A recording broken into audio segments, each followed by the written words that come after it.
ఈరోజే శుక్రవారం, ఉండ్రాళ్ళ తదియ, పరమ పవిత్రమైన రోజు.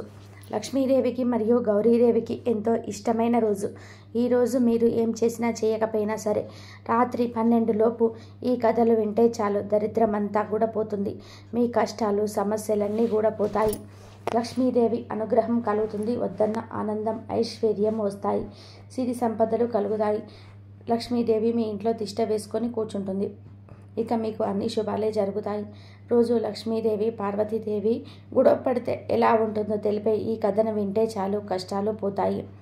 ఒకరోజు లక్ష్మీదేవి వైకుంఠం నుంచి బయలుదేరి కైలాసంలో ఉన్న పార్వతీదేవి ఇంటికి వెళ్ళింది. పార్వతీదేవి ఇంటికి వచ్చిన అతిథిని సాధారణంగా ఆహ్వానించి కూర్చోబెట్టింది. లక్ష్మీదేవి ఆ పరిసరాలన్నింటినీ కూడా పలికించింది. పార్వతికి లక్ష్మికి ఉన్నంత ఐశ్వర్యము లేదు, డాబు లేదు. పరిసరాలన్నీ కూడా సామాన్యంగా ఉన్నాయి. లక్ష్మీదేవికి అనుకోకుండా పార్వతి ఓ ఆట పట్టించాలని ఆలోచన కలిగింది.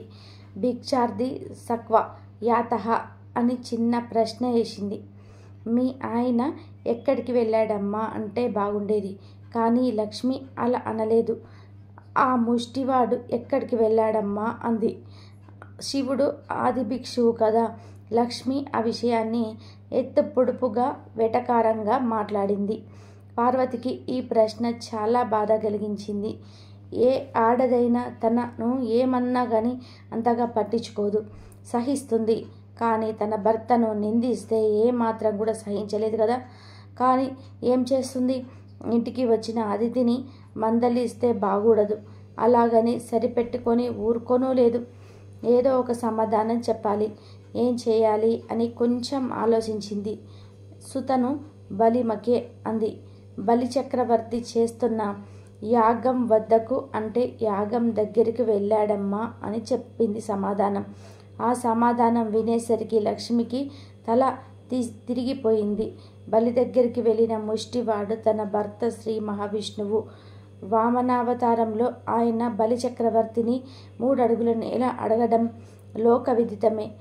మా ఆయన కన్నా మీ ఆయనే దారుణం అనే భావం పార్వతి మాటలో తొంగి చూసింది.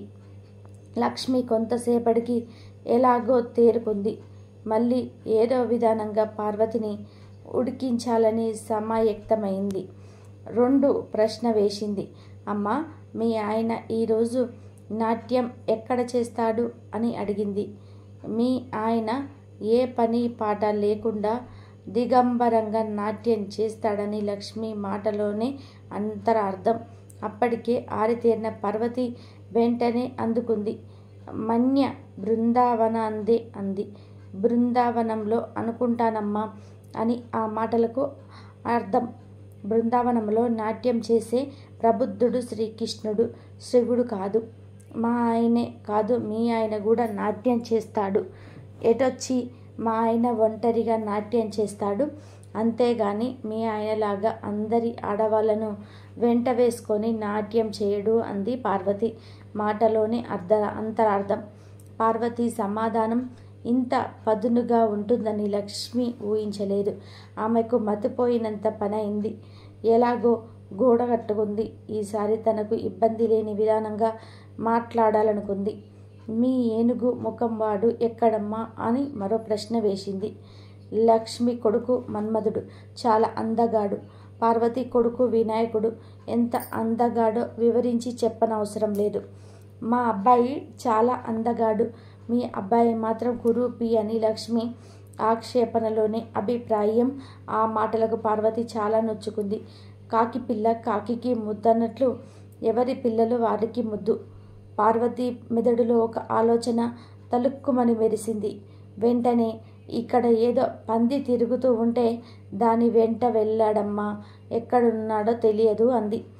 మా అబ్బాయిది ఏనుగు ముఖమే, కానీ మీ ఆయన పూర్తిగా వరాహ అవతారమే సుమా అని పార్వతి సమాధానంలోని చమత్కారం. ఇది లక్ష్మికి దిగ్భ్రాంతి కలిగించింది. కొంతసేపటికి ఎలాగో తేలుకుంది. ఈసారి జాగ్రత్తగా తనకు ఎదురు దెబ్బ తగలని విధానంగా పార్వతీదేవికి దెబ్బ కొట్టాలనుకుంది. అటు ఇటు కాసేపు చూసింది. మీ వాహనం అదే ఆ ముసలి ఎద్దు ఎక్కడ కనబడటం లేదమ్మా అని అడిగింది. మాది గరుడ వాహనం. విమానాల్లో వలె ఆకాశంలో తిరుగుతాం, మీరు నేలపై తిరుగుతారు. మీ వాహనం ముసలి ఎద్దు, అది కదల్లేదు మెదల్లేదు అని ఆక్షేపం. మేం పై స్థాయి వాళ్ళం, మీరు నేలవారు మనుషులు అని వెక్కిరింపుగా లక్ష్మి అలా అడిగింది. ఆ వెక్కిరింపు అర్థం చేసుకోలేనంత అమాయకురాలు మాత్రం కాదు పార్వతీదేవి. అందుకే వెంటనే అందుకుంది. ఆవుల సంగతి, ఎద్దుల సంగతి గోవుల్ని కాసేవాన్ని అడిగితే తెలుస్తే గాని నన్ను అడిగితే ఏం లాభమమ్మా, పోయి మీ ఆయననే అడుగు అంది. చిన్న చిలుక అంటించింది. మా ఆయన నడిపే వాహనాన్ని మీ ఆయన మేపుతాడు, మీకంటే మేమే ఎక్కువ అని పార్వతి మాటల్లోనే ఆంతర్యం. ఈ సమాధానానికి లక్ష్మి పూర్తిగా అవాక్కయింది. తిన్నగా జారుకుంది. నిజానికి ఇదంతా వారిద్దరి మధ్య వేలాకోలంగా జరిగిన సంభాషణ. ఇతరులను అవమానపరిస్తే అది మనకు ప్రమాదాన్ని తెచ్చిపెడుతుందని సత్యాన్ని చెప్పడానికి ఒక కవి లక్ష్మీ పార్వతులను పాత్రలుగా చేసుకొని ఈ సన్నివేశాన్ని కల్పించాడు. అలాగే ఈరోజు ఉండ్రాళ్ళ తదియ కథ వింటే చాలు సిరి సంపదలు సౌభాగ్యము కలుగుతాయి. పూర్వం ఒక రాజు 7 భార్యలు కలిగి ఉన్నారు. ఓ వేసి అయిన చిత్రాంగిపై ఆయనకు మక్కువ ఎక్కువగా ఉండేది. ఒకనాడు భాద్రపద బహుళ తదియ నాడు రాజుగారు భార్యలందరూ కూడా ఉండ్రాళ్ళ తది అనే నోమును నోచుకుంటున్నారని చిలికత్తెల ద్వారా చిత్రాంగి రాజుగారితో, నువ్వు వివాహం చేసుకున్న భార్యల చేత ఉండ్రాళ్ళ తదియను చేయించుకున్నావు, నేను ఒక వేసనైన కారణంగా నన్ను నిర్లక్ష్యం చేస్తున్నావు, నీ భార్యల మీద ఉన్న ప్రేమ నా మీద కూడా ఉంటే నేను కూడా ఉండ్రాళ్ళ తదిని నోమును జరుపుకోవడానికి అవసరమైన సరుకులను సమకూర్చమని రాజు తన వద్దకు వచ్చిన సమయంలో అడుగుతుంది. రాజు అలాగే అని సరుకులను పంపిస్తాడు. తర్వాత ఆ చిత్రాంగి భాద్రపద తృతీయ నాడు సూర్యోదయానికి ముందుగానే నిద్ర మేల్కొని అభ్యంగన స్నానాన్ని ఆచరించి సూర్యాస్తమయం వరకు ఏమీ భుజించక ఉపవాస దీక్ష ఉండి చీకటి పడగానే గౌరీదేవికి బియ్యపిండితో ఉండ్రాలను చేసి 5 ఉండ్రాళ్లకు గౌరీదేవికి నైవేద్యం పెట్టి మరో 5 ఉండ్రాలను ఒక పుణ్యశ్రీకి వాయిద్యం ఇచ్చి నోము ఆచరించి గౌరీదేవికి అనుగ్రహాన్ని పొందినదై అలా 5 ఏళ్ళు నిర్విఘ్నంగా నోము నోచుకొని ఉద్యాపన చేసిన ఫలితంగా అపవిత్రమైన ఆమె ఆ నోము ఫలంగా సద్గతిని పొందింది. పూర్వం ఓ వేశ్య తన సౌందర్యంతో ఆ దేశపు రాజుగారిని వశపరుచుకుంది. ఒక ఉండ్రాళ్ళ తది నాడు రాజుగారు ఆమెను నోము నోచుకోమని కోరాడు. ఆమె అహంకారంతో దైవ నిందన చేసి నోము నోచుకోలేదు. ఫలితంగా దొంగలు ఆమె సంపదనంతా కూడా దోచుకు వెళ్ళారు. దాంతో ఆమె మహావ్యాధిన బారిన పడింది. తర్వాత రాజా పురోహితుడి సలహాతో ఉండ్రాళ్ళ తద్దెను ఉంచుకొని తన సంపదను తిరిగి పొంది ఆరోగ్యవంతురాలై శేష జీవితాన్ని ఆధ్యాత్మికంగా గడిపి మరణం అనంతరం గౌరీ లోకానికి వెళ్ళింది. ఒక గరిష్ఠుడికే ఈ నోము వలన ఇంతటి సద్గతి లభించింది కదా. ప్రవర్తనతో ఉండి నోచిన వారికి ఇంకా ఎంత ఉన్నతమైన ఫలితం ఉంటుందో ఊహించుకొని సన్మార్గంలో నడవండి అనేది ఈ కథలోని నీతి. ఒకసారి పాల సముద్రం శేషపానుపై శ్రీ మహావిష్ణువు లక్ష్మీ సమేతుడై ఉండగా అనుకోకుండా పార్వతీదేవి, సరస్వతీదేవి లక్ష్మీదేవిని చూడడానికి వైకుంఠానికి వచ్చారు. అల్లంత దూరాన వారిని చూసిన లక్ష్మీదేవి భర్త అనుమతితో ఆయన పాదాలను ఒత్తడం ఆపి శేషపాన్పు దిగి వారిద్దరినీ సాదరంగా ఆహ్వానించింది. ముగ్గురు కలిసి సమీపంలోని ఓ ఉద్యానవనానికి వెళ్ళి ఓ చంద్రకాంత శిల మీద ఆసీనులై ఇష్టాగోష్ఠిగా మాట్లాడుకోసాగారు. మరలా మాట్లాడుకుంటూ ఉండగా దూరంగా నారదుడు వస్తూ ఉండడం గమనించింది. నారదుడు కూడా వీరిని చూశాడు. ఇంకేం కలహ భోజనుడు, తనకు కావలసిన కాలక్షేపం దొరికింది అనుకున్నాడు. త్రిమూర్తుల భార్యలంతా ఒకే చోట కూర్చొని ఏదో విషయాన్ని గురించి మాట్లాడుకుంటున్నారు కనుక ఏదో ఒక చిక్కు ప్రశ్న వేసి వారి మధ్య కలహాన్ని రేపి తన నామానికి సార్థకతను చేకూర్చుకోగలని అనుకుంటాడు. అదే విధానంగా జగన్మాతలు కూడా నారదుడిని చూసి ఈ కలహ భోజనుడు ఊరికనే రాడు, ఇతడికి తగిన బుద్ధి చెప్పాలి అని నిర్ణయించుకొని బ్రహ్మ మానస పుత్రుడిని సగౌరవంగా ఆహ్వానించారు. ఈ సందర్భంగా నారదుడు ముగ్గురమ్మల్ని చూసి నమస్కరించాడు. ముగ్గురమ్మలు సైతం నారదుని ఆశీర్వదించి విషయాలేంటి అని అడిగారు. ఇక సమయం దొరికింది కదా అని నారదుడు కలహాన్ని మొదలెట్టాడు. అమ్మ మాతలారా, త్రిమూర్తునకు భార్యలైన మీరు ముగ్గురు సకల లోక వాసులచే శృతింపబడుచున్నారు. అంతవరకు బాగానే ఉంది. కానీ మీ ముగ్గురిలో ఏది గొప్ప అని సందేహమే చాలామందిని వేధిస్తుందని చెప్పాడు. నారదుడు తన పనిని ప్రారంభించాడనుకున్న ముగ్గురమ్మలు చిరునవ్వు నవ్వుకుని, నారద, నీ సందేహం ధర్మసమ్మతమే. మేము భూలోకంలో మేము చెప్పిన చోటుకు వెళ్ళు. అక్కడున్న మా భక్తుల్ని పరీక్షించి మేము చెప్పిన మంత్రాన్ని వారికి ఉపదేశిస్తూ ఉండు. కొంతకాలం తర్వాత మాలో ఎవరు గొప్ప నీకే అర్థమవుతుందని చెప్పారు. నారదుడు కూడా సరే అన్నాడు. ముందు సరస్వతీదేవి నారదుడితో, నారద, భూలోకంలో మహాబలిపురానికి వెళ్ళి అక్కడ ఉన్న ఓ గురుకులంలో సెల్వనాథుడని విద్యార్థిని కలిసి సమయం సందర్భం చూసుకొని అతడి చెవిలో ఓం శ్రీ మాత్రే నమః అనే మంత్రాన్ని 3 సార్లు ఉచ్చరించి అతడికి మంత్రోపదేశం చేయమంటుంది. మంత్రోచ్చరణ పూర్తయిపోయిన తర్వాత అక్కడ జరిగిన విషయాన్ని తమతో చెప్పమని సరస్వతీదేవి నారదుడికి చెప్పి భూలోకానికి పంపుతుంది. నారదుడు పండితుడి వేషంలో సెల్వనాథుడు బంధువుగా మహాబలిపురం వెళ్ళి సెల్వనాథుడి గురువును కలిశాడు. సెల్వనాథుడు బంధువని తెలుసుకున్న గురువు సెల్వనాథుడికి అక్షర ముక్క రాదు. వాటితో నా ప్రాణం విసిగిపోతుంది. పశువులను మేపాల్సిందిగా పంపేశాను. వెళ్ళి చూడమంటాడు. నారదుడు విషయం తెలుసుకొని బాలుడి దగ్గరకు వెళ్తాడు. ఆ బాలుడు చదువు రాదని తాను పడే కష్టాలను చెప్పి బోరుమన్నాడు. నారదుడు ఆ బాలుడిని ఓదార్చి మంత్రోపదేశం చేస్తానని, ఆ తర్వాత ఏం జరుగుతుందో చూద్దామని చెప్పాడు.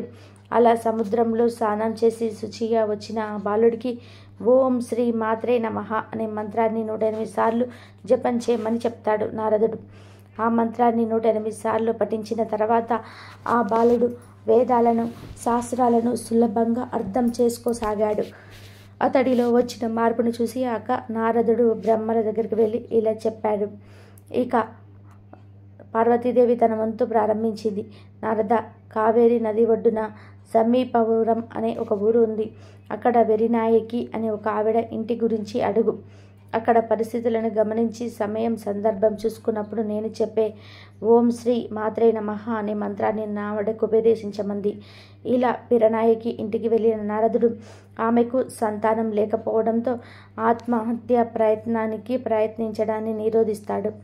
సంతానం లేకపోవడంతో ఆమె భర్తకు వేరొక వివాహం చేసి పెట్టేందుకు అంతా సిద్ధమవుతున్నట్టుగా గమనిస్తాడు. ఆమెకు కూడా ఓం శ్రీ మాత్రే నమః అనే మంత్రాన్ని నారదుడు ఉపదేశిస్తాడు.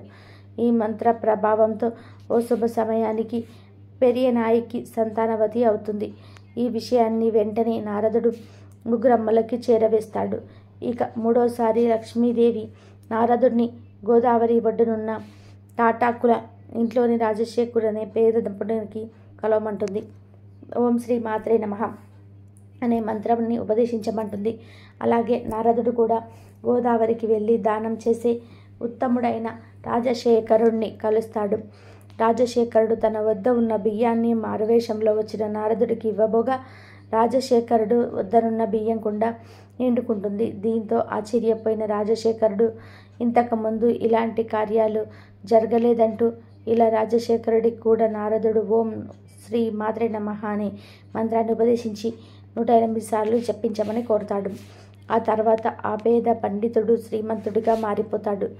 ఈ అద్భుతాన్ని కల్లారా చూసిన నారదుడు అజ్ఞానానికి సిగ్గుపడుతూ ముగ్గురమ్మలను దర్శించుకుంటాడు.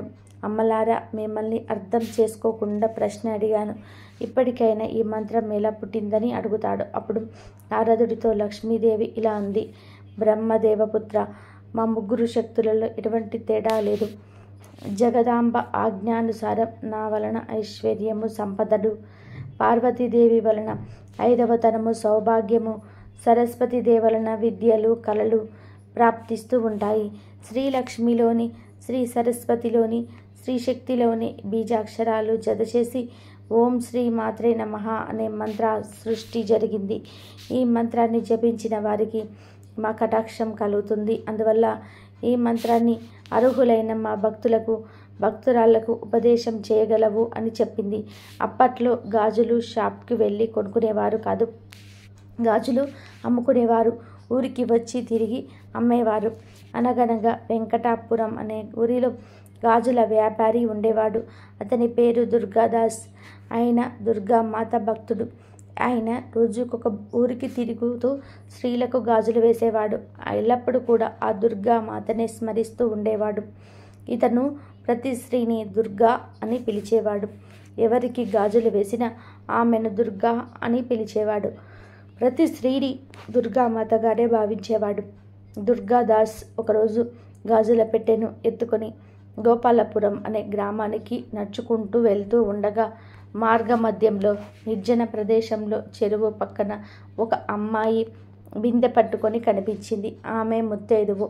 చక్కగా ముక్కు పుడక, కాళ్లకు పసుపు, నుదుటికి పెద్ద బొట్టు పెట్టుకొని ఉంది. ఆ అమ్మాయి దుర్గాదాసును పిలిచి, నాకు గాజులు వేస్తావా అని అడిగింది. అప్పుడు దుర్గాదాస్ గాజుల పెట్టెను ఒక చెట్టు కింద దింపాడు. అప్పుడు ఆ అమ్మాయి ఎరుపు, పసుపు, ఆకుపచ్చ రంగుల గాజులను చేతి నిండా వేయించుకుంది. అప్పుడు ఆ అమ్మాయి దుర్గాదాస్తో, నేను మా అత్తవారి ఇంట్లో ఉన్నాను. నువ్వు గోపాలపురం వెళ్తూ ఉన్నావు కదా, శివాలయం పక్కన ఒక పెద్ద అరుగుల ఇల్లు ఉంటుంది. ఆ ఇల్లు మాదే. ఈ గాజులకు డబ్బులు మా నాన్నగారు ఇస్తారు. నువ్వు అక్కడ డబ్బులు తీసుకో అని చెప్పింది. మా నాన్నగారికి నా మీద కోపం ఉంది. మాకు అమ్మాయి లేదు అని అంటాడు. అప్పుడు మా దేవుడి గదిలో ఒక పాత కుంకుమ భరణి ఉంది. అందులో ఒక కాసు ఉంది. అది తీసి ఇవ్వమన్నాను అని చెప్పు. దానికి మా నాన్న కుదరదు అంటాడు. ఆయన గట్టిగా పట్టుకో, కాసు తీసుకొని అస్సలు వెళ్ళకు అని ఆమె దుర్గాదాస్తో చెప్తుంది. అప్పుడు దుర్గాదాస్ సరే అని శివాలయం పక్కన ఉన్న ఇత్తడుగుల ఇంటికి వెళ్తాడు. ఆ ఇల్లు చూడడానికి పెద్దదే అయినా చాలా పేదరికంలో ఉంది. ఆ ఇంటి ముందట పేద విద్యార్థులు కనిపిస్తారు. దుర్గాదాస్ ఇంటి యజమానిని పిలిచి, అయ్యా, చెరువు దగ్గర మీ అమ్మాయికి గాజులు వేశాను. మీ అమ్మాయి డబ్బులు మీ దగ్గర తీసుకోమని చెప్పింది. నాకు త్వరగా డబ్బు ఇప్పిస్తే నేను వెళ్తాను. ఇంకా ఊరంతా తిరిగి గాజులు వేయాలి అని అంటాడు. దానికి రామకృష్ణ పండితుడు ఆశ్చర్యపడి, నాకు అసలు ఆడ సంతానమే లేదు. నువ్వు తప్పుగా మా ఇంటికి వచ్చావు అని అంటాడు. అప్పుడు ఆ దుర్గాదాస్, శివాలయం పక్కన రామకృష్ణ పండితుడు అంటే మీరే కదా అని అంటాడు. దానికి రామకృష్ణ పండితుడు, అవును నేనే అంటాడు. దానికి దుర్గాదాస్, అయ్యా, ఏవైనా గొడవలుంటే మీరు చూసుకోవాలి. చాలా లక్షణమైన అమ్మాయిని కాదనుకుంటున్నారా? మీరు అలాగే అంటారని అమ్మాయి చెప్పింది కూడా. నా డబ్బులేవో నాకు ఇప్పిస్తే వెళ్ళి నా పనిని నేను చూసుకుంటాను అని అంటాడు దుర్గాదాస్. దానికి రామకృష్ణ పండితుడు, నాకు అసలు అమ్మాయిలే లేరు. ఎవరికో గాజులు వేసి నన్ను డబ్బు అడగడం దేనికి అని దుర్గాదాస్తో వాదిస్తాడు. అక్కడ ఏదో గొడవ జరుగుతున్నట్లుగా గమనించిన చుట్టుపక్కల వారు అక్కడికి వస్తారు. దానికి దుర్గాదాస్, మీరు భలేవారు. ఇంత కోపం ఉంటే మాత్రం కన్న కూతుర్ని కాదనుకుంటారా? అమ్మాయి నాతో అక్కడే చెప్పింది మీరు ఇలా అంటారని. అయ్యా, మీ అమ్మాయి నాతో చెప్పింది మా నాన్న దగ్గర నువ్వు ఖచ్చితంగా డబ్బులు తీసుకోమని, ఎట్టి పరిస్థితుల్లో డబ్బు తీసుకోకుండా వెళ్ళకని, మీ పాత పూజ గదిలో కుంకుమ భరణిలో కాసు ఉంటుందని నాతో చెప్పింది. ఆ కాసు అయినా తెచ్చివ్వండి అంటాడు దుర్గాదాస్. అప్పుడు రామకృష్ణుడు, మా దేవతా మందిరంలో అసలు కుంకుమ భరణే లేనే లేదు, ఇంకా కాసు ఎక్కడది అంటాడు. మీ అమ్మాయి చెప్పింది చూడవయ్యా అంటాడు దుర్గాదాస్. చుట్టుప్రక్కల వాళ్ళు కూడా, దుర్గాదాస్ మన గ్రామానికి ఎప్పుడు వచ్చేవాడే. ఒకసారి మీ దేవతా మందిరంలో కుంకుమ భరణి అయినా ఎక్కడుందో చూడండి అని రామకృష్ణుడితో అంటాడు. ఈ తతంగమంతా కూడా వింటున్న పండితుని తల్లి, పూజా మందిరంలో ఎక్కడో చిన్న మీట ఉన్నట్లు నాకిప్పుడు జ్ఞాపకం వస్తుందిరా. ఒకసారి బాగా చూడు, అందులో కుంకుమ భరణి ఉండవచ్చు అంది ఆ వృద్ధురాలు. రామకృష్ణుడికి కొద్దిసేపు వెతికాక ఒక చిన్న మీట కనిపిస్తుంది. దాన్ని తాకగానే ఒక కుంకుమ భరణి బయటకు వస్తుంది.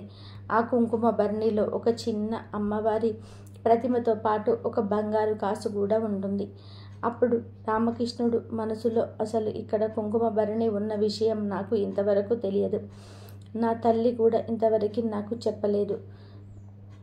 నా తల్లికి తెలిసిన ఈ విషయం ఆ అమ్మాయికి ఎలా తెలిసి ఉంటుందో అని ఆలోచిస్తాడు. రామకృష్ణుడు కుంకుమ భరణిలో చేయి పెట్టగానే ఒక బంగారు కాసు తగులుతుంది. వెంటనే ఆ కాసు బయటికి తీస్తాడు. ఇంకొకసారి కుంకుమ భరణిలో చేయి పెడతాడు. మళ్ళీ ఇంకొక కాసు వస్తుంది. ఇలా చేయి పెట్టిన కొద్దీ కాజులు వస్తూనే ఉంటాయి. రామకృష్ణుడు ఒక్కసారిగా ఆశ్చర్యానికి లోనవుతాడు. అప్పుడు ఆ కాసును తన తల్లికి చూపిస్తాడు.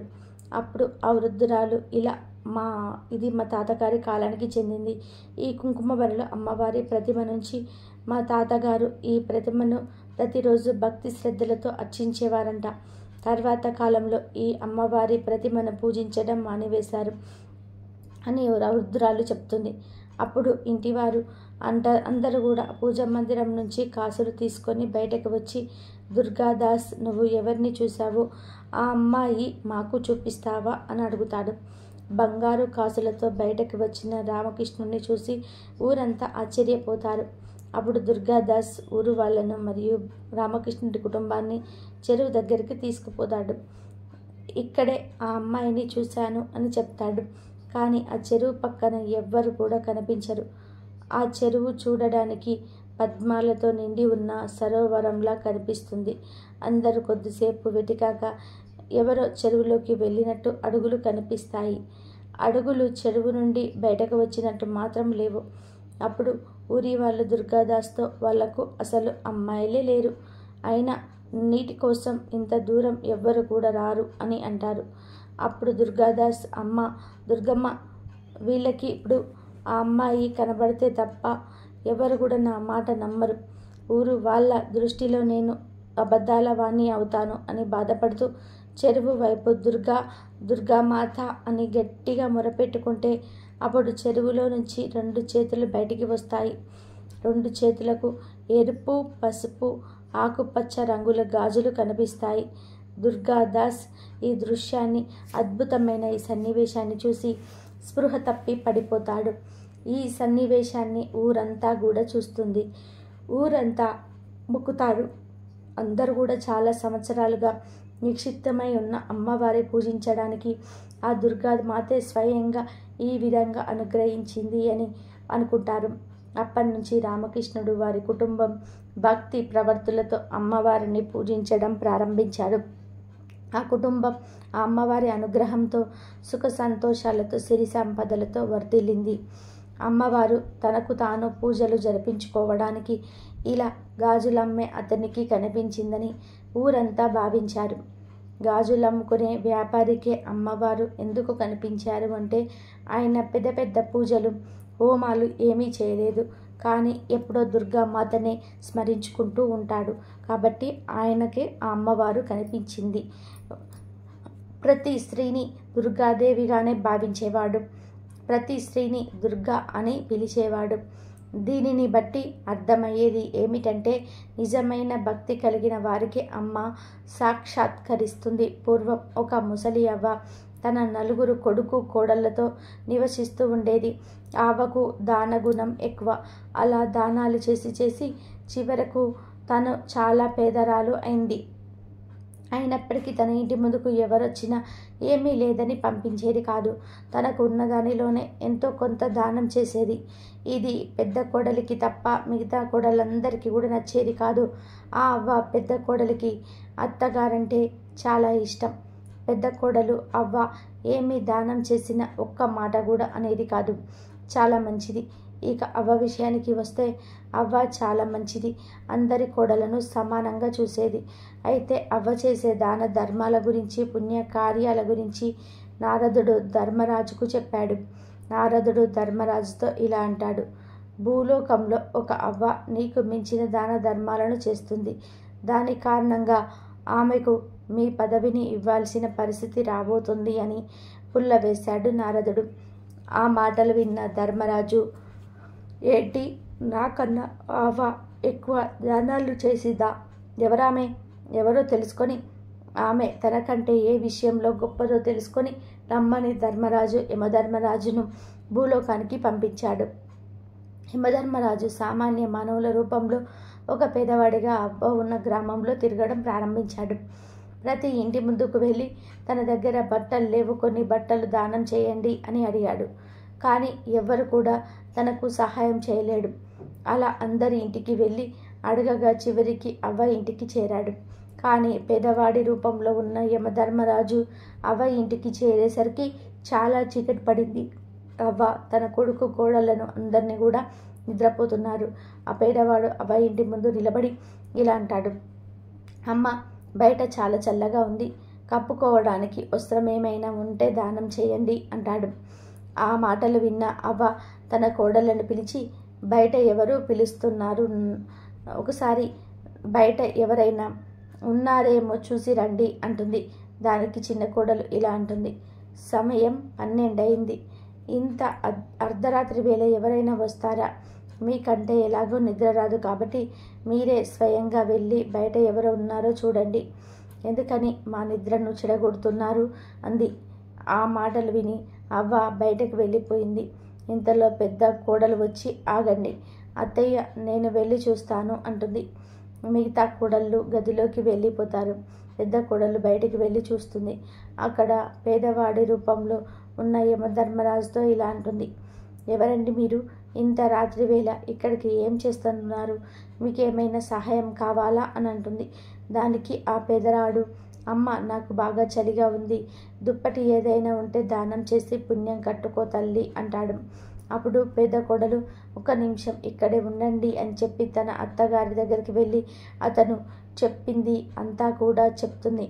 దానికి అవ్వ పెద్ద కోడలితో ఇలా అంటుంది, సరే అయితే తనకు మీ మామగారు కప్పుకున్న కంబలిని ఇచ్చి మీ మామగారికి నా దుప్పటిని ఇవ్వు. మనం ఎలాగో కిటికీలు తలుపులు వేసి పడుకుంటున్నాం కాబట్టి అంతగా చలి వేయదు అంటుంది. ఆ మాటలు విన్న పెద్ద కోడలు సరే అత్తయ్య అని చెప్తుంది. పేదవాడికి తన మామయ్య కప్పుకున్న కంబలిని ఇస్తుంది. పెద్ద కోడలి ఇంట్లోకి వెళ్ళిపోయింది. అందరూ నిద్రించారు. పేదవాడి రూపంలో ఉన్న యమధర్మరాజు ఆ కంబలిని తీసుకొని అక్కడికి కొంచెం దూరం వెళ్ళొచ్చి ఎమిడి రూపంలోకి మారి ధర్మరాజు వద్దకు వెళ్ళాడు. నారదుడు చెప్పింది నిజమే.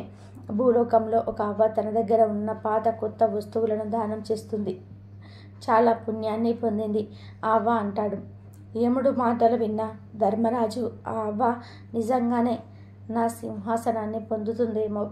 యమధర్మరాజా, నువ్వు ఒక పని చెయ్యి, ఆ అవ్వను యమలోకానికి తీసుకొనిరా అని చెప్తాడు ధర్మరాజు. అప్పుడు యముడు తన భటులను భూలోకానికి పంపించి ఆ అవ్వను తీసుకురమ్మని చెప్తారు. అవ్వ యమలోకానికి చేరుకుంటుంది. కానీ ఆమె నిలబడడానికి కొంచెం భూమి కూడా లేదు, చుట్టూ నీరే ఉంది. అది చూసిన అవ్వ, నేను భూలోకంలో చాలా దాన ధర్మాల పుణ్య కార్యాలను చేశాను, అయినా నేను నరకానికి వచ్చాను అని నాకు బాధగా లేదు. కానీ యమధర్మరాజా, ఏమిటిది? నాకు నిలబడడానికి కొంచెం కూడా చోటు లేదా అంటుంది. అప్పుడు యమలోకానికి ధర్మరాజు వచ్చి, నువ్వు చాలా పుణ్యకార్యాలు అయితే చేసావు, కానీ నువ్వు భూదేవి కథను వినలేదు, అందుకే నీకు ఇక్కడ నిలవడానికి భూమి దొరకటం లేదు. ఇక్కడనే కాదు, నువ్వు స్వర్గానికి వెళ్ళినా అక్కడ కూడా నీకు నిలబడడానికి భూమి దొరకదు అని ధర్మరాజు అక్కడ అమ్మతో చెప్తాడు. యమధర్మరాజా, మీ ఇద్దరు చాలా పుణ్యాత్ములు కదా, అయితే నాకు సహాయం చేయండి.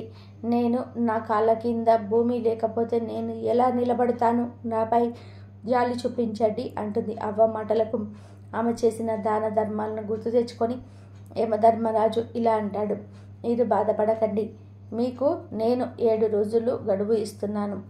మీరు భూమి మీదకి వెళ్ళిన తర్వాత 6 రోజులు భూదేవి కథను వినాలి, 7వ రోజు తిరిగి ఇక్కడికి రావాలి అని చెప్పి అవ్వను భూమిపైకి పంపిస్తాడు. చివరిలో ఒక షరతు పెడతాడు, నువ్వు భూమిపైకి వెళ్ళిన తర్వాత క్రమం తప్పకుండా 6 రోజులు భూదేవి కథను ఒక బ్రాహ్మణుడి ద్వారా వినాలి, అలా అయితేనే నీకు ఇక్కడ నిలబడడానికి భూమి లభిస్తుంది అని చెప్తాడు. అక్కడ భూలోకంలో అవ్వ చనిపోయింది అని అనుకొని ఆమెకు దహన సంస్కారాలు చేయడం ప్రారంభించారు. శ్మశానానికి దగ్గరలో ఉన్న అనగా అవ్వ లేచి తన కొడుకులతో, నన్ను ఎక్కడికి తీసుకొని వెళ్తున్నారు? నేను ఇంకా చనిపోలేదు అంటుంది. ఆ మాటలు విని 4 కొడుకులు కోడళ్ళు ఆశ్చర్యపోతారు. ఆ తర్వాత అవ్వకు క్షమాపణ చెప్పి ఇంటికి తీసుకొని వెళ్తారు. చనిపోయిన అత్త తిరిగి రావడం చూసిన నలుగురి కోడళ్లకు మతిపోయింది. పెద్ద కోడలు చాలా సంతోషించింది. మిగిలిన ముగ్గురు కోడలు ఇలా అనుకుంటున్నారు, ఈ విడ అంత త్వరగా ఎందుకు చేస్తుంది, మనల్ని చంపుతుంది కానీ అని అనుకుంటున్నారు. ఊరిలోని వారంతా కూడా ఆశ్చర్యపోతారు. వీరి కుటుంబాన్ని చూసి హేళన చేస్తారు. ఆ తర్వాత అవ్వ తన నలుగురు కొడుకులను పిలిచి, నేను ఇంకా 7 రోజులు మాత్రమే ఈ భూమి మీద ఉంటాను. నిజానికి నిన్న రాత్రి నేను చనిపోయాను అని చెప్పి యమలోకంలో జరిగిందంతా కూడా చెప్పి తన భూమి మీద రావడానికి గల కారణం కూడా చెప్పింది. అవ్వ మాటలు విన్న కొడుకులు కోడళ్ళు, పెద్ద కోడలు తప్ప ఈవిడకు పిచ్చి పట్టిందా ఏమిటి, ఏదో పీడకల వచ్చి ఉంటుంది, దానికి ఇంత పెద్ద పంచాయతీ పెట్టాలా అనుకుంటారు. కొడుకులు కూడా ఆమె మాటలు వినలేదు. అప్పుడు అవ్వ, దయచేసి నా మాట నమ్మండి, ఇంకా 7 రోజుల్లో నేను చనిపోతాను. నేను 6 రోజులు క్రమం తప్పకుండా భూదేవి కథను వినాలి, నాకు సహాయం చేయండి అని ప్రాధేయపడింది. దానికి పెద్ద కోడలు ఇలా అంటుంది, అత్తగారి చెప్పేది నిజమైన అబద్ధమైన ఏమవుతుంది, భూదేవి కథ వింటే పుణ్యమే కదా అంటుంది పెద్ద కోడలు. తన భర్తను పిలిచి, మీరు వెంటనే వెళ్ళి ఒక బ్రాహ్మణుడిని పిలుచుకుని రండి అంటుంది. మిగిలిన ముగ్గురు కోడళ్ళు చేసేదేమీ లేక చూస్తూ ఉన్నారు. చిన్న కోడలికి మాత్రం తన అత్తపై, తోటి కోడళ్లపై కోపం రోజు రోజుకి పెరిగిపోతుంది. బ్రాహ్మణుడు ఇంటికి వచ్చి భూదేవి కథను చెప్పాడు. అలా క్రమం తప్పకుండా అవ్వ ఇంటిలో 6 రోజులు భూదేవి కథను చదివించారు. ఇక 7వ రోజు ఉదయాన్నే అవ్వ నీటితో నింపిన చెంబును, దారమును, 5 రూపాయల బిళ్ళను, బెల్లాన్ని తీసుకొని కొడుకు కోడళ్లను పిలిచింది.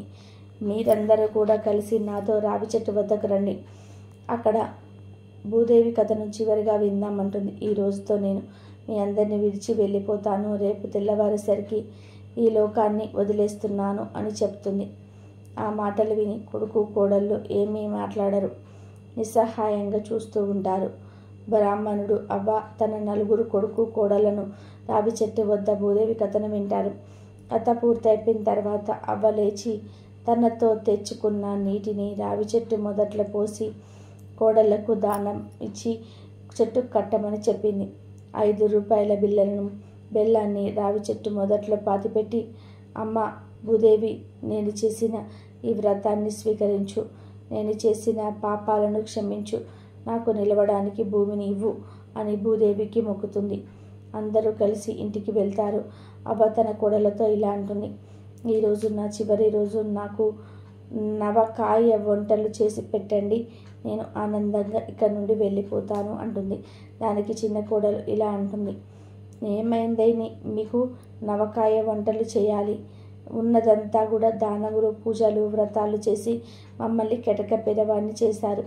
మీరు ఏదో నిజంగానే చనిపోతారని మీరు నమ్మి మీకు ఇన్ని సేవలు చేస్తూ ఉన్నారు.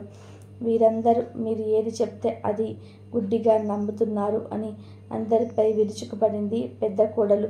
ఇక చాలు ఆపు, నువ్వేమీ మాకు సహాయం చేయనలసిన అవసరం లేదు. అత్తయ్య, మీకు నేను నవకాయ వంటలు చేసి పెడతాను, ఎవరు నన్ను ఆపుతారో చూస్తాను అంటుంది. పెద్ద కోడలు ఒక్కసారిగా ఇంటికి వెళ్ళి ఒక్కొక్క పదార్థం తెచ్చి వంట చేస్తుంది. అందరినీ పిలిచి భోజనం చేయమంటుంది. కానీ చిన్న కోడలు తినదు. అప్పుడు అవ్వ, రేపొద్దున్నే నేను వెళ్ళిపోతాను, ఈ ఒక్కరోజు నాతో కలిసి భోజనం చేయరా తల్లి అని చిన్న కోడల్ని పిలుస్తుంది. ఇష్టం లేకపోయినా అందరితో కలిసి భోజనం చేస్తుంది. అవ్వ తన చివరి రోజును ఆనందంగా గడుపుతుంది. ఇక ఆ రోజు రాత్రి యమదూతలు వచ్చి ఆమెను యమధర్మరాజు వద్దకు తీసుకువెళ్తారు. ఈసారి అవ్వ కాళ్లకు నేల తగులుతుంది. ధర్మరాజును చూసి అవ్వ ఇలా అంటుంది, స్వామి, మీరు చెప్పినట్టు నేను భూమి మీదకు వెళ్ళి భూదేవి కథను విన్నాను, పుణ్యాన్ని పొందాను. కానీ స్వామి, నేను నా పిల్లలను చాలా పేదరికంలో వదిలి వచ్చాను. ఇప్పుడు ఇంటిలో వారికి నాకు కార్యం చేయడానికి కూడా ధనం లేదు, తినడానికి తిండి లేదు. ఇన్ని పుణ్యకార్యాలు చేసినందుకు నాకు ఏమీ మిగిలింది అని ఏడుస్తుంది. ధర్మరాజు అవ్వతో ఇలా అంటాడు, నువ్వు చేసిన వ్రతం మామూలు వ్రతం కాదు, భూదేవి వ్రతం. ఇంకా నువ్వు వ్రతం పూర్తి చేసి నీ వద్ద ఉన్న ధనాన్ని, బెల్లాన్ని భూమిలో పెట్టావు. నీకు నీ కుటుంబ సభ్యులకు భూదేవి అనుగ్రహం కలిగింది. చివరి రోజున నువ్వు నీ కుటుంబంతో కలిసి భూదేవి కథను విన్నావు. నీ పుణ్యఫలం వారికి కూడా దక్కింది. అటు చూడు అంటూ భూమి వైపు చూపించి తన ఇంటిలో ధనధాన్యాలను చూపించాడు. అవి చూసి అవ్వ చాలా సంతోషించింది. ఇక మరుసటి రోజు చిన్న కోడలు లేచి తన పనులు తాను చేసుకుంటుంది. మిగిలిన కోడళ్ళు కూడా నిద్రలేచి తన అత్తగారి వద్దకు వెళ్ళాలనుకున్నారు. కానీ వెళ్ళలేదు. పెద్ద కోడలు అత్త దగ్గరికి వెళ్తుంది. ఆమె చనిపోవడం చూసి బాగా ఏడుస్తుంది. ఆమె ఏడుపు విని అందరూ వచ్చారు.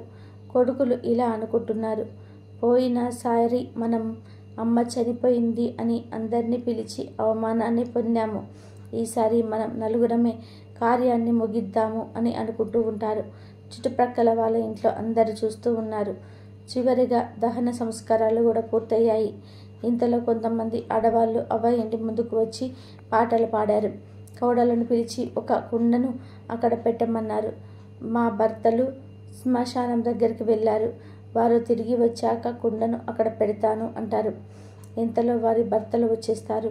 భార్యలు కుండను అక్కడ పెడతారు. ఆడవారు అందరూ కుండ చుట్టూ 5 సార్లు పాట పాడుతూ తిరిగి వెళ్ళిపోతారు. పెద్ద కోడలు అత్త దగ్గర ఉంటుంది. గ్రామం దగ్గర కోడల పరిస్థితి చూసి సాయం చేసినందుకు వచ్చారు. ఒక్కొక్క రోజు ఒక్కొక్కరు భోజనం పెడతారని మాట ఇస్తారు. ఇంతలో అవ్వలో పెట్టె శబ్దం వచ్చింది. పెద్ద కోడలు ఏమిటి అని పెట్టె తీసి చూసింది. పెట్టె మొత్తం డబ్బుతో నిండిపోయి ఉంది. వెంటనే తన గదిలోకి వెళ్ళింది. ఆమె గదిలో కూడా డబ్బు బంగారము ఉన్నాయి. వంట గదిలో చూసింది. సరుకులు అన్నీ నిండి ఉన్నాయి. అవి చూసి పెద్ద కోడలు ఆనందంతో తన భర్తను పిలిచింది. తన భర్త చిరాకుగా, ఇప్పుడు ఇంటిలో ఏమీ లేవు, నేను ఎక్కడికి వెళ్ళి ఏమి తీసుకురాను అని అంటాడు. దానికి పెద్ద కోడలు, మీరు ఎక్కడికి వెళ్ళని అవసరం లేదు, ఒకసారి ఇంటిలోనికి రండి అంటుంది. పెద్ద కోడలు భర్త మిగిలిన వారందరూ కూడా ఇంట్లోకి వచ్చి చూసేసరికి ఇల్లంతా డబ్బుతో, వస్తువులతో, ఆహార పదార్థాలతో నిండి ఉంటుంది. మిగిలిన 3 కోడళ్ళు తన గదిలోకి వెళ్ళి చూసుకున్నారు. 2వ కోడలికి, 3వ కోడలికి కొంచెం డబ్బు మాత్రమే లభించింది. కానీ చిన్న కోడలికి అసలు ఏమీ లభించలేదు. అది చూసి 2 కోడళ్ళు ఇలా అంటారు, నువ్వు అందరినీ అగౌరవపరుస్తూ ఉంటావు, అందుకే నీకు ఏమీ లభించటం లేదు అంటారు. దానికి పెద్ద కోడలు, మనమంతా ఒకటే, చూడు చిన్న తోట కోడలా, నువ్వు బాధపడకు, నా దగ్గర ఉన్న కొంచెం డబ్బు నీకు ఇస్తాను అని అంటుంది. పెద్ద కోడలి మనస్సు అర్థం చేసుకున్న మిగిలిన 3 కోడళ్ళు ఆమెకు క్షమాపణ చెప్పారు. ఇంతలో ఆమె వచ్చి, మీకు భోజనం తయారు చేస్తాను, ప్రస్తుతానికి ఈ టిఫిన్ చేయండి అంటుంది. అప్పుడు పెద్ద కొడుకు ఇలా అంటాడు, చూడండి అమ్మ, మా అమ్మ చనిపోయే ముందు మాకు చేత భూదేవి వ్రతం చేయించింది. దాని కారణంగా మాకు తరగని ఆస్తి వస్తుంది. మీరు మాకు సహాయం చేస్తానందుకు కృతజ్ఞతలు, కానీ మాకు మీ సహాయం ఇంకా అవసరం లేదు అని వినయంగా చెప్పి ఆమెను పంపించి వేస్తాడు. వారికి సిరి సంపదలను ప్రసాదించినందుకు తమ తల్లికి భూదేవికి కృతజ్ఞతలు చెప్పుకున్నారు. వారందరూ కూడా వారి తల్లిలాగానే వారు ఎన్నో దాన ధర్మాలు, పుణ్యకార్యాలు చేయాలని అనుకున్నారు. ఇదంతా చూసిన అవ్వ చాలా సంతోషించింది. చిన్న కోడల్లో వచ్చిన మార్పును కూడా చూసి ఆనందించింది. ఇంతలో అక్కడికి పుష్పక విమానం వచ్చింది. అవ్వ యమధర్మరాజు వంక చూసింది. నువ్వు చేసిన పుణ్యకార్యాలకు స్వర్గలోకానికి వెళ్ళే అర్హత పొందావు, ఆనందంగా స్వర్గలోకపు సుఖాలను అనుభవించు అని అవ్వను స్వర్గలోకానికి పంపించారు. అవ్వ వలన తన కుటుంబానికి భూదేవి వ్రతకథ విలువ తెలిసింది. కాబట్టి మీరు ఎన్ని దాన ధర్మాలు, పుణ్యకార్యాలు చేసినా ఖచ్చితంగా భూదేవి కథను వినాలి. ఈ కథ భక్తి శ్రద్ధలతో విన్నవారికి భూదేవి అనుగ్రహం కలుగుతుంది. ఇల్లు, భూములు కొంటూనే ఉంటారు. ఈరోజు తెలిసి చేసిన తప్పుకు, తెలియచేసిన తప్పుకు గల తేడా ఏమిటో తెలిపే ఈ పవిత్ర కథను వింటే చాలు సకల ఐశ్వర్యాలు కలుగుతాయి. ఒక అడవిలో కొంతమంది ఆటవికులు ఒక గుడి కట్టుకున్నారు. వారికి రాతి విగ్రహాలు దొరకవు గనుక ఒక చెక్క దొంగను విగ్రహాల్లాగా చేసి పసుపు కుంకుమలు అలిమి వస్త్రం కప్పి దానికే పూజలు చేసేవారు. అమ్మవారు కూడా వారి పూజకు ప్రసన్నమై కోరిన కోరికలు తీర్చేది. ఆ గుడికి ఒక పూజారిని మాట్లాడి నిత్యం పూజలు చేయించేవారు ఆటవికులు. ఆ పూజారి అక్కడికి 5 మైళ్ళ దూరంలో నుంచి వచ్చి రోజు పూజలు చేసి వెళ్తూ ఉండేవాడు. ఒకనాడు కూడా విసుక్కోలేదు. ఇలా జరుగుతూ ఉండగా ఒకనాడు బోరున వర్షం కురిసింది. కుంభ వృష్టిలా మారింది. ఆ రోజు ఆ గుడికి దగ్గరలో ఒక కట్టెలు కొట్టుకునేవాడు ఒకడొచ్చాడు. వాడి పేరు రాములు. వర్షం కరుస్తూ ఉండడం వలన రాముడు నిలవడానికి నీడ లేక చుట్టూ వెతికితే దగ్గరలో ఈ గుడి కనిపించింది. వెంటనే గుడిలోనికి వెళ్ళాడు రాముడు.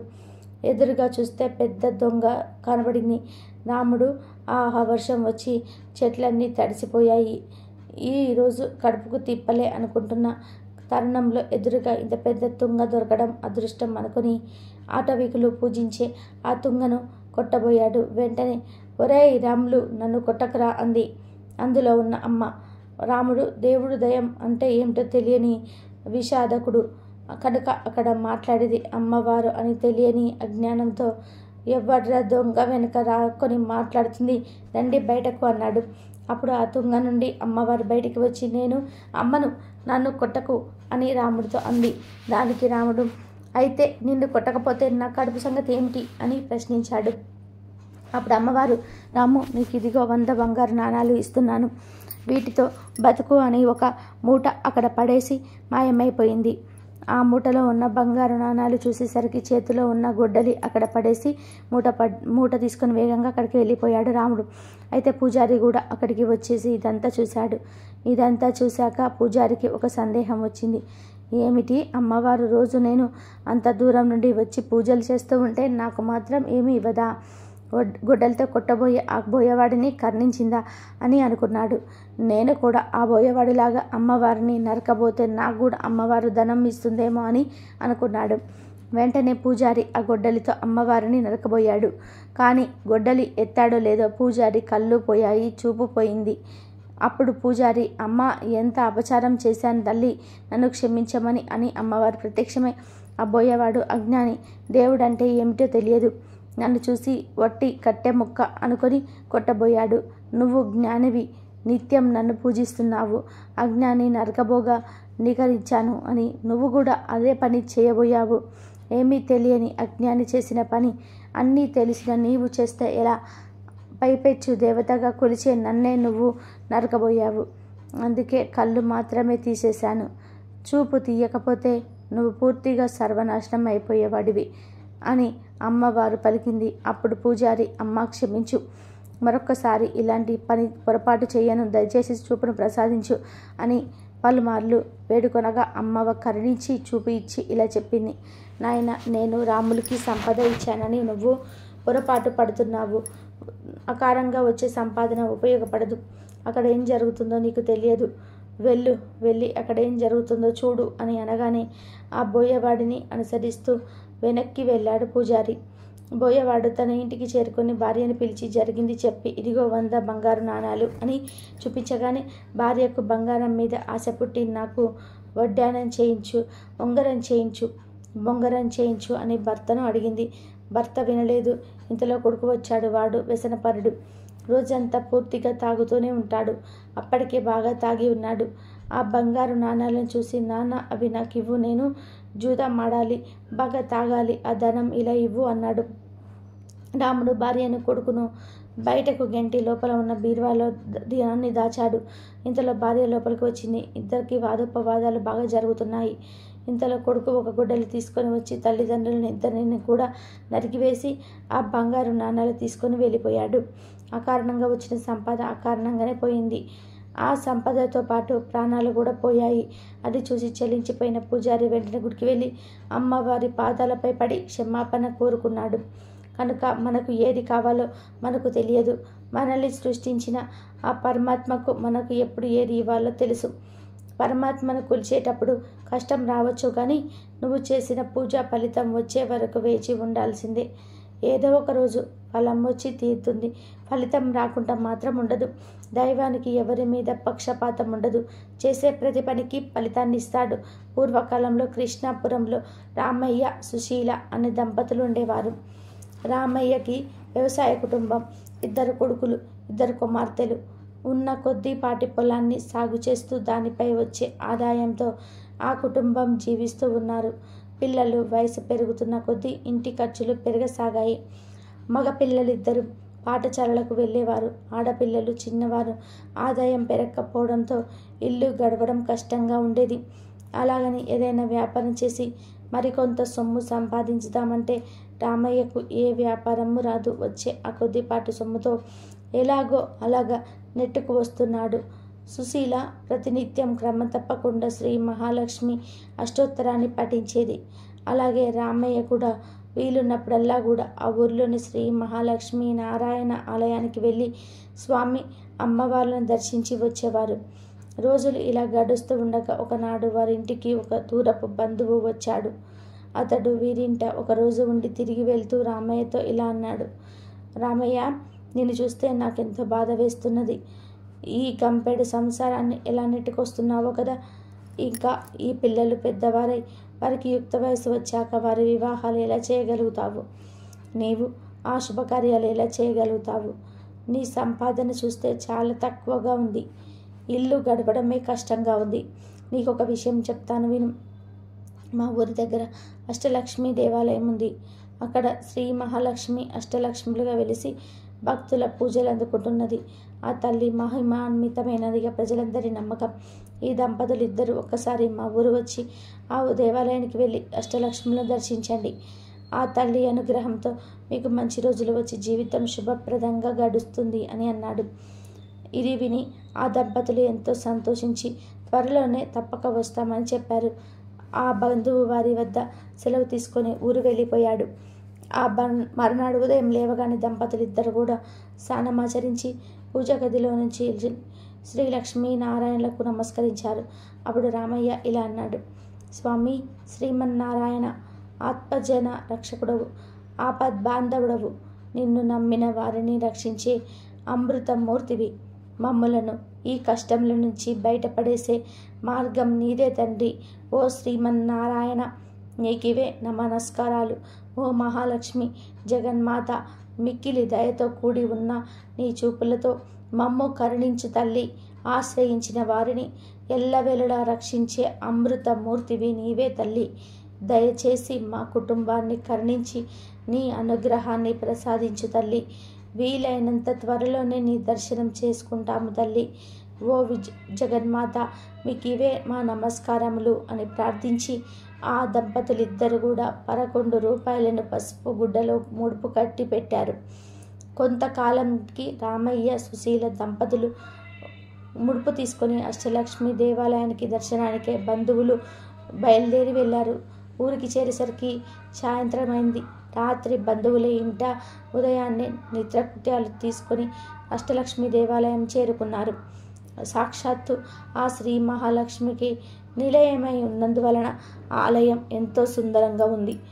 అద్భుతమైన ఆ దేవాలయ సౌందర్యం చూసి ఆ దంపతులిద్దరూ ఎంతో ఆనందపడ్డారు. అఖిల లోక సౌందర్యవతి, సుమనోహరి, శ్రీమన్నారాయణ ప్రియ సఖి అయిన మహాలక్ష్మి అష్టలక్ష్ముల రూపంలో కొలువు ఉన్న ఆ దేవాలయం ఎంతో దివ్యమైన శోభను సంతరించుకోవడంతో ఆశ్చర్యం వేసింది. శ్రీలక్ష్మీ నారాయణలను ప్రార్థిస్తూ ఆ దంపతుల ఆలయంలోకి ప్రవేశించారు. అది శ్రావణ మాసం కూడా కావడం చేత ఆలయం అంతా కూడా ఎంతో దివ్యంగా అలంకరించబడింది. ఆలయ స్తంభాలకు అద్భుతమైన పుష్పాలు చక్కగా అలంకరించబడ్డాయి. మామిడాకుల తోరణాలు ఎంతో చక్కటి శోభను తీసుకొస్తున్నాయి. ఎటు చూసిన రంగురంగుల పుష్పాలతో కంటికి ఎంతో ఆహ్లాదకరంగా కనిపిస్తూ ఉన్నది. ఆ ఆలయ అద్భుత శిల్పకళా సౌందర్యానికి రామయ్య, సుశీల దంపతులిద్దరూ ఎంతో మురిసిపోయారు. తనివి తీర ఆ ఆనందాన్ని ఆస్వాదిస్తున్నారు. ఆలయ మంటపంలో ఒక మహాపండితుడు శ్రీ మహాలక్ష్మి వైభవాన్ని ఇలా దివ్యంగా వర్ణిస్తున్నాడు. ఓ భక్తజనులారా, మోహన్లోకాలను ఎల్లవేళలా రక్షించే శ్రీ మహాలక్ష్మి బ్రహ్మదేవుని వద్ద సరస్వతిగా, శ్రీమన్నారాయణుని వద్ద శ్రీ మహాలక్ష్మీదేవిగా, పరమేశ్వరుడి వద్ద పార్వతిగా బాసిల్లుతున్నది. ఆ తల్లిని కొలిచిన వారికి సర్వ సంపదలు కలుగుతాయి, సర్వ ఐశ్వర్యాలు లభిస్తాయి, దేనికి కూడా కొదవ ఉండదు, సంపూర్ణ ఆరోగ్యం కలుగుతుంది. ప్రతినిత్యం ఆ తల్లిని స్మరించిన, కీర్తించిన సర్వశుభాలు కలుగుతాయి. ఆ రోజంతా జయప్రదంగా గడుస్తుంది అని చెప్తున్నాడు. రామయ్య దంపతులు ఆ పండితుడు చెప్పిన విశేషాలన్నీ కూడా విని అక్కడ నుండి బయలుదేరి ముందుగా ఆదిలక్ష్మి ఆలయం వద్దకు వచ్చారు. అద్భుత తేజస్సుతో ప్రకాశిస్తున్న ఆ తల్లికి నమస్కరించి అటు తర్వాత ధాన్యలక్ష్మి వద్దకు వచ్చారు. ధాన్యలక్ష్మిని ఎన్నో విధాలుగా స్తుతించి తర్వాత ధైర్యలక్ష్మి, గజలక్ష్మి, సంతానలక్ష్మి, విజయలక్ష్మి, విద్యాలక్ష్మి, ధనలక్ష్ములను దర్శించారు. ఎంతో దివ్యమైన తేజస్సుతో, అద్భుతమైన పట్టు వస్త్రాలతోనూ, రకరకాల దివ్య ఆభరణాలతోనూ అష్టలక్ష్ములందరూ కూడా ఎంతో అద్భుతంగా దర్శనమిచ్చారు. రామయ్య దంపతులు అష్టలక్ష్ములను ఎన్నో విధాలుగా స్తుతించి తమను కరుణించవలసిందిగా ప్రార్థించారు. ఆలయం నుండి వెలుపలకు వచ్చే ముందు రామయ్య ఒక్కసారి కన్నులు మూసుకొని శ్రీ మహాలక్ష్మిని ప్రార్థిస్తూ మనసులో ఇలా అనుకున్నాడు. ఓ జగజ్జన్మాత, ఓ శ్రీ మహాలక్ష్మి, నీవు నన్ను కరుణించి అంతులేని ఐశ్వర్యం అనుగ్రహిస్తే నేను మా ఊరిలో తప్పకుండా నీ అష్టలక్ష్ముల స్వరూపాలను అద్భుతమైన ఆలయాన్ని నిర్మిస్తాను తల్లి అని అనుకున్నాడు. అటు తర్వాత దంపతులిద్దరు కూడా తిరిగి తన ఊరి చేరుకున్నారు. శ్రీ మహాలక్ష్మి తల్లి అనుగ్రహం వల్ల రామయ్య కుటుంబం మంచి అభివృద్ధిని సాధించింది. కుమారులిద్దరికీ మంచి చదువులను కలిగి ఉన్న ఉద్యోగాలను కలిగించాయి. కుమార్తెలు ఇద్దరు వరులకు మంచి వివాహాలు జరిగాయి. స్నేహితులు కొంతమంది సహాయం చేయగా రామయ్య 2-3 వ్యాపారాలు ప్రారంభించారు. ఈ శ్రీ మహాలక్ష్మి తల్లి అనుగ్రహం వలన ఆ వ్యాపారాలన్నీ కూడా ఎంతో అభివృద్ధి చెందాయి. ఎన్నో లాభాలు వచ్చాయి. చుట్టుప్రక్కల గ్రామాల్లో రామయ్య అంతటి ధనవంతుడు లేడని ప్రజలు చెప్పుకునేవారు. ఇంత సంపద రావడంతో తాను ఆ రోజున శ్రీ అష్టలక్ష్మి దేవాలయం కట్టిస్తానని ఆ జగన్మాతకి ఇచ్చిన మాట మరిచాడు రామయ్య. ధన సంపాదనలో పడి భగవంతుని స్మరించడం కూడా మరిచాడు. అమ్మకిచ్చిన మాట తప్పినందుకు అష్టలక్ష్ములకు ఆగ్రహం కలిగింది. ఎంతో వెలిగిపోతున్న ఆ కుటుంబంలో ఎన్నో సమస్యలు రాసాగాయి. ఆ ఆదిలక్ష్మి అనుగ్రహం కోల్పోవడంతోనే రామయ్యకు వ్యాపారం మీద పట్టు సడలింది. తన సరుకు అమ్ముడుపోవడం కష్టంగా మారింది. తాను ఎంత నాణ్యమైన సరుకు విక్రయించినా కొనేవారు లేక వ్యాపారంలో నష్టం రావడం మొదలైంది. వ్యాపారాలు ఇలా ఉండగా ధాన్యలక్ష్మి అనుగ్రహం కోల్పోవడంతో పంట సరిగ్గా రాలేదు. అకాల వర్షాలు వచ్చి అంతా నీటిలో కొట్టుకుపోయింది. అటు వ్యాపారం సరిగ్గా లేక ఇటు పంట కూడా చేతికి రాక రామయ్య నానా కష్టాలు పడసాగాడు. ఇది ఇలా ఉండగా ధైర్యలక్ష్మి కూడా ఆగ్రహించడం చేత తనలో ఇన్ని రోజుల నుండి ఉన్న ధైర్యం కూడా సన్నగిలింది. వ్యాపారం దెబ్బతిన్నప్పటికీ, పంట కోల్పోయినప్పటికీ మరలా వచ్చే సంవత్సరం పుంజుకోవచ్చునని అనుకున్నాడు. కానీ ఎప్పుడైతే ధైర్యలక్ష్మి కూడా ఆగ్రహించిందో రామయ్య ధైర్యం మొత్తం కోల్పోయాడు. ఏ పని చేయలేకపోయాడు. ఏదో ఒక తెలియని నిరాశ రామయ్యను ఆవహించింది. కొన్ని రోజులకు గజలక్ష్మి కూడా రామయ్యపై ఆగ్రహం కలిగింది. అక్కడితో రామయ్య అప్పులపాలయ్యాడు. తాను ఉన్న ఇంటిని కూడా తాకట్టు పెట్టవలసి వచ్చింది.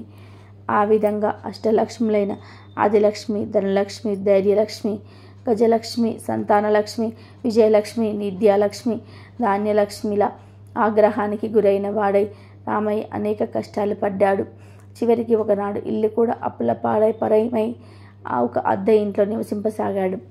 ఎంతో వైభవంగా బ్రతికిన ఆ ఊరిలో తాము ఎందుకు గుణగారి బికారివాడిలాగా బ్రతకవలసి వచ్చిందని చింతించాడు. ఇదంతా తన పూర్వజన్మ కర్మఫలం అని తలిచాడు.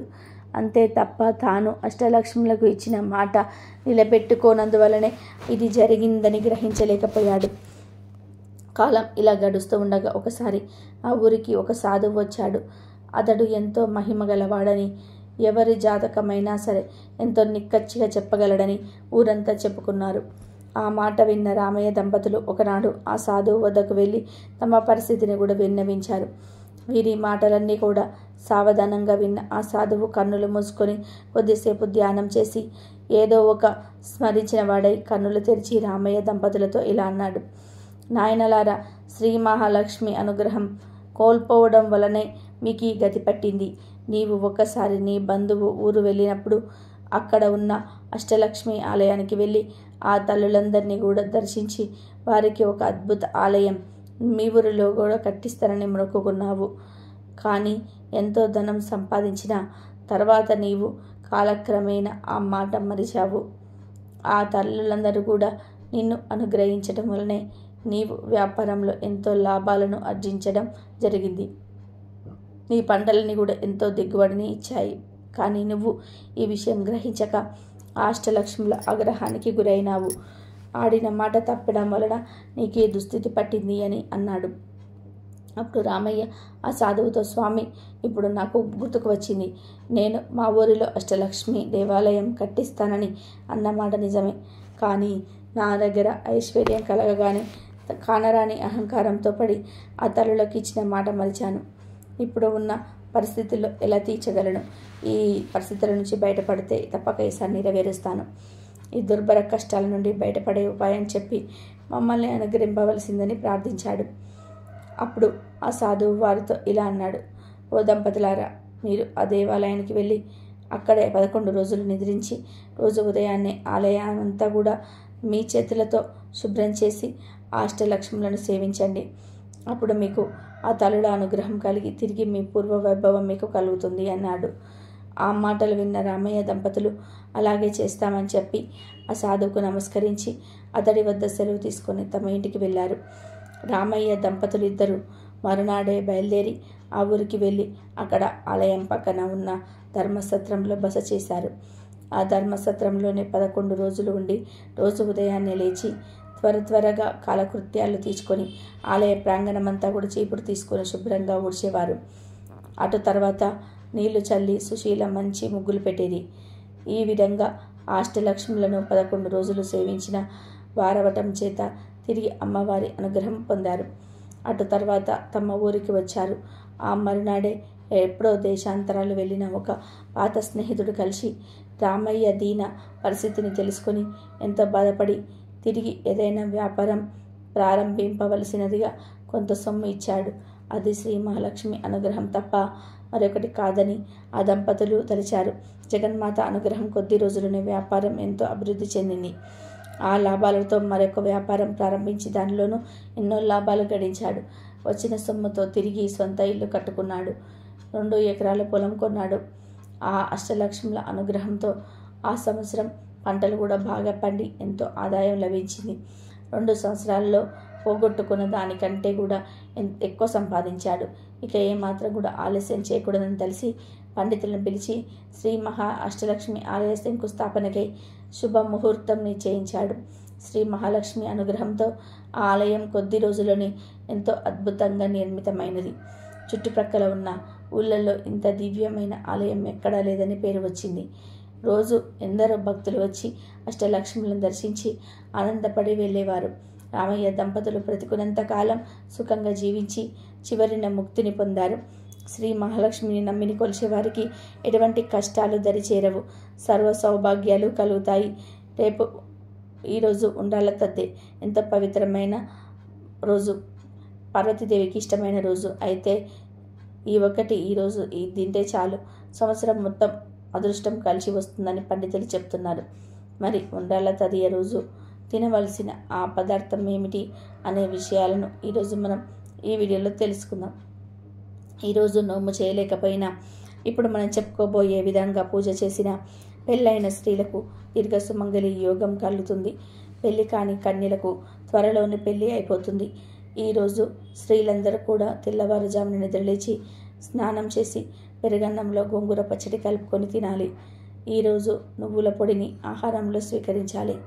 అలాగే ఉండ్రాళ్ళ తద్ది రోజు ఆడవారు ఉయ్యాల ఊగితే గౌరీదేవి అనుగ్రహం, శ్రీ మహావిష్ణువు అనుగ్రహం కలుగుతుంది. ఈరోజు నోము చేయలేకపోయినా పూజ గదిలో శివపార్వతుల ఫోటోను ఏర్పాటు చేసుకొని పసుపు చామంతి పూలతో పూజ చేయండి. ఆవు నెయ్యితో దీపారాధన చేయండి. ముద్ద కర్పూరంతో ఆరతి ఇవ్వండి. తర్వాత 5 ఉండ్రాళ్ళు గౌరీదేవికి నైవేద్యంగా సమర్పించండి. అలాగే ఇంకొక 5 ఉండ్రాలను ఎవరైనా సరే ముత్తైదులకు తాంబూలంగా ఇవ్వండి. ఆ తర్వాత తప్పనిసరిగా నైవేద్యం పెట్టిన ఉండ్రాలను తినండి. పెళ్ళైన వాళ్ళు ఇలా చేస్తే దీర్ఘ సుమంగళి యోగం కలుగుతుంది. అపమృత్యు దోషాలన్నీ కూడా తొలగిపోతాయి. పెళ్లి కాని వారు ఇలా చేస్తే త్వరలోనే పెళ్లి జరుగుతుంది. కాబట్టి ఉండ్రాళ్ళ తద్ది రోజు మీరు నోము నోచుకోకపోయినా ఈ చిన్న పనిని చేసి శుభ ఫలితాలను పొందండి. కాబట్టి ఈరోజు రాత్రి 12 లోపు ఈ కథలు వింటే చాలు, మీకు అన్ని శుభాలే జరుగుతాయి. ఇదండి ఈరోజు వీడియో. నా వీడియో కనుక మీకు నచ్చినట్లయితే ప్లీజ్ లైక్ చేయండి, షేర్ చేయండి, సబ్స్క్రైబ్ చేయండి. మరొక మంచి వీడియోతో మళ్ళీ కలుద్దాం. కాబట్టి అమ్మవారి అనుగ్రహం అందరిపైన ఉండాలని మనస్ఫూర్తిగా కోరుకుంటున్నాను. శ్రీ మాత్రే నమః.